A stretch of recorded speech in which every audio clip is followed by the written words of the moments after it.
अस्सलाम वालेकुम दोस्तों, दुनिया के 8 ममालिक से तकरीबन 133 अफराद को डिपोर्ट करके पाकिस्तान भेज दिया गया है और यहाँ पहुँचने पे इनकी गिरफ्तारियाँ भी जारी हैं और मुख्तलिफ़ अज़ला में जहाँ ये मतलूब थे या जिस इलाके के मुतल्लिका जिस थाने से ये ताल्लुक़ रखते हैं वहाँ पे भेजा जा रहा है। ये तो वो रिपोर्ट है जो पाकिस्तान में डिपोर्ट होके आ रहे हैं, लेकिन यहाँ पे एक और ख़बर भी सुन लीजिए और वो ये है कि तकरीबन 86 अफराद को कराची एयरपोर्ट पे ऑफलोड कर दिया गया, जिसके अंदर स्टूडेंट वीज़ा वाले भी थे और सऊदी अरब के वर्क वीज़ा होल्डर्स भी थे, जिनको कराची एयरपोर्ट पे जाने से रोक दिया गया। बहुत सारे उम्रा ज़ायरीन भी तकरीबन 30 बताए जाते हैं इसके अंदर शामिल थे और इन तमाम लोगों को जाने से रोक दिया गया। आखिर क्यों, वजह क्या है?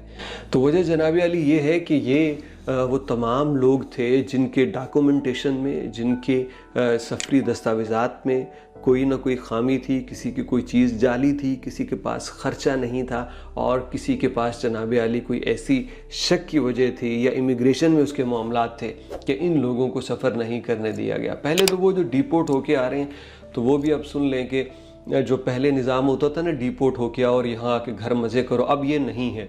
ये भीख मांगने वाले, ये जुर्म वहाँ पे संगीन जुराइम करने वाले यहाँ पे आएंगे तो पकड़े जाएंगे और इनको मेरा ख्याल है पाकिस्तान के अंदर भी चंद साल की जेल की सज़ा होनी ही चाहिए इनके जुर्म के एतबार से। लेकिन उसके साथ ये जो पाकिस्तान से जा रहे हैं वो भी नहीं जा पाएंगे। 7 अफराद जिनके पास स्टूडेंट वीज़े थे मुख्तलिफ़ यूरोपीय और एशियाई ममालिक के, इन लोगों को सफ़र नहीं करने दिया गया।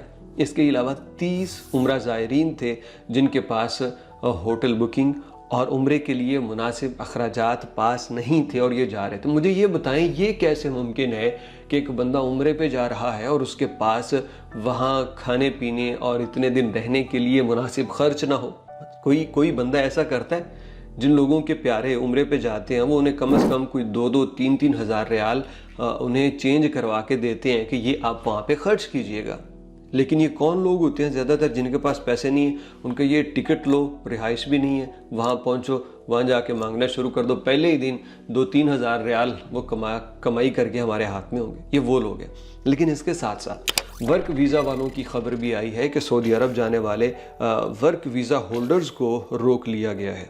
वैसे तो overall Saudi Arabia, Azerbaijan, Oman, Malawi, Congo, Bahrain, Malaysia, Indonesia, जनूबी अफ्रीका, थाईलैंड, तुर्की, ज़िम्बाब्वे, इनके टूरिस्ट वीज़ा होल्डर्स को भी रोका गया है। सऊदी अरब का टूरिस्ट वीज़ा था यानी विज़िट वीज़ा, उस पर भी, और इन मुल्कों से ताल्लुक़ रखने यानी इधर से जाने वाले टूरिस्ट वीज़ा पे इन तमाम को रोका गया। सऊदी अरब का जो वर्क वीज़ा होल्डर को रोका गया है ना, उसके अंदर बताया गया है कि ये बंदे इमिग्रेशन में सऊदी अरब से डिपोर्ट होके आए, ये इनका स्टेटस आ रहा था, लिहाजा इनको दोबारा नहीं जाने दिया गया।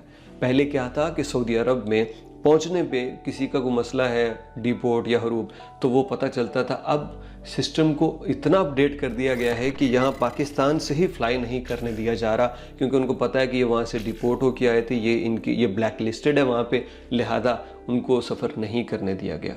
तो ये जनाब अली ओवरऑल सूरत हाल है। विज़िट वीज़ा, वर्क वीज़ा वाले और सऊदी अरब वाले भी रोके जा रहे हैं। लिहाजा हम कहते हैं कि जब भी सफ़र करना है तो अपने डॉक्यूमेंटेशन पूरे रखिए और अगर कोई भी चीज़ मशकूक लगेगी तो यहाँ पे एयरपोर्ट हुकाम जो हैं वो आपको सफ़र नहीं करने देंगे।